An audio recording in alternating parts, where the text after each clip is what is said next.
Dear students, السلام علیکم ورحمۃ اللہ وبرکاتہ۔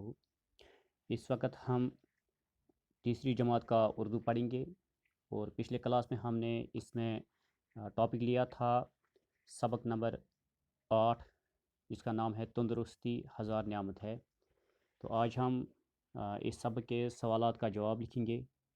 یہاں پر پہلا سوال دیا گیا ہے، تازہ ہوا کیوں ضروری ہے؟ تو اس کا جواب میں نے اس کے ساتھ ہی لکھا ہے، صحت مند رہنے کے لیے تازہ ہوا ضروری ہے۔ سوال نمبر 2 دیا گیا ہے، صاف پانی کیوں ضروری ہے؟ تو اس کا جواب لکھا ہے میں نے، تندرست اور صحت مند جسم کے لیے صاف پانی ضروری ہے۔ مقوی غذا کیوں ضروری ہے؟ تیسرا سوال دیا گیا ہے۔ تو جیسا کہ آپ جانتے ہو کہ سبق میں ہم نے پڑھا کہ مقوی غذا ہم اس غذا کو کہتے ہیں جو ہمیں قوت دیتا ہے، طاقت بخشتا ہے۔ تو جسم کو ان کی ضرورت کیوں ہے؟ کیونکہ یہ وہ غذا ہے جو ہمارے جسم کو طاقت دیتے ہیں، اس لیے میں نے اس کا جواب لکھا ہے، جسم کو طاقت بخشنے کے لیے مقوی غذا ضروری ہے۔ تو یہ غذا ہمارے جسم کو طاقت بخشتا ہے اور ہم کام کرتے ہیں، ہمارا جسم ٹھیک رہتا ہے، صحت مند رہتا ہے، اور بیماریوں سے لڑنے کی طاقت ہمیں بخشتا ہے۔ تو اس کے ساتھ ایک اور سوال دیا گیا ہے، 2 مقوی غذاؤں کے نام لکھیے۔ تو ہمیں 2 ایسی غذاؤں کے نام لکھنے ہیں، مقوی غذاؤں کے نام لکھنے ہیں جو ہمیں طاقت دیتے ہیں۔ تو اس کا جواب میں نے لکھا ہے، دودھ اور گوشت۔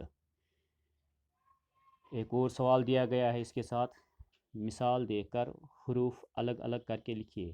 تو یہاں پر کچھ لفظ لکھے گئے ہیں، تو ہمیں ان کے حروف کو الگ الگ کر کے لکھنا ہے۔ جیسے کہ مثال کے طور پر پانی دیا گیا ہے، پانی کو ہم نے الگ الگ کر کے لکھا ہے، اس کے حروف کو الگ الگ کر کے لکھا ہے، پے الف نون ے۔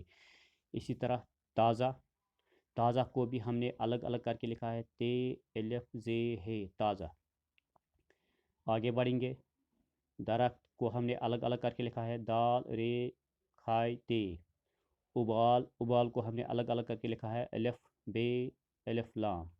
دودھ کو الگ الگ لکھا ہے ہم نے، دال واو دال 2 چشم۔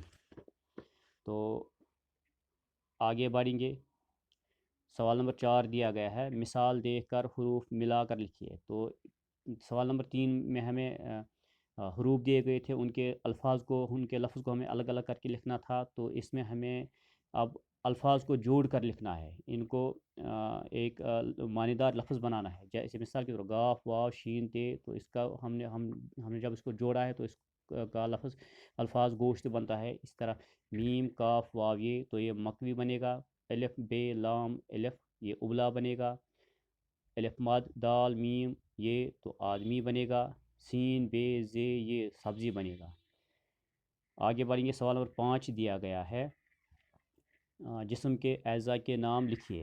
تو یہاں پر ایک جسم دیا گیا ہے، اور ان کے اعضاء جو حصے ہیں، پارٹس ہے، ان کا نام لکھنا ہے۔ تو پہلا میں نے سر لکھا ہے، ماتھا، ناک، بازو، پیر، کان، آنکھ، منہ، ہاتھ، ٹانگ۔ تو اس طرح اس لیسن کے سوالات کے جوابات ہم نے لکھے ہیں۔ ان کو آپ اپنی کاپی پر اچھے طریقے سے نوٹ کرنا، اور ان کو زبانی یاد کرنے کی کوشش کرنا۔ انشاءاللہ کل جو دوسرا کلاس ہوگا، اس میں ہم نیا ٹاپک اٹھائیں گے۔ تب تک کے لیے اللہ حافظ، شکریہ۔